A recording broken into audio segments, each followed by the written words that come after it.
Nagpapasalamat kami sa church, sa Panginoon na binigay kong araw nito para sa amin, para i-dedicate siya sa Panginoon. Amen.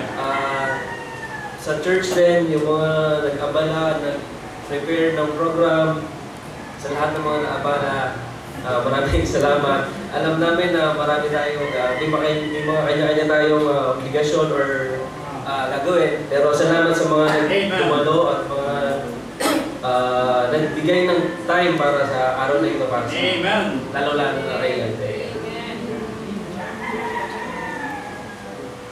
Salamat sa mga ninong at nina. Yung mga hindi nakapuntahan, hindi ako nagtakas. Thank you sa effort, sa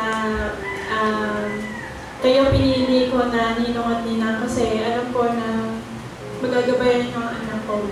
Lalo na sa spiritual life niya.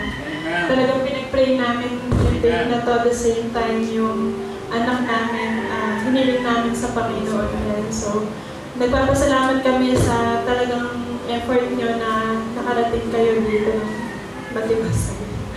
Thank you, Pastor. Kahit na medyo late na din po kami nagbigay sa inyo ng time. Kasi yung time din ni Mark ang iniisip nila.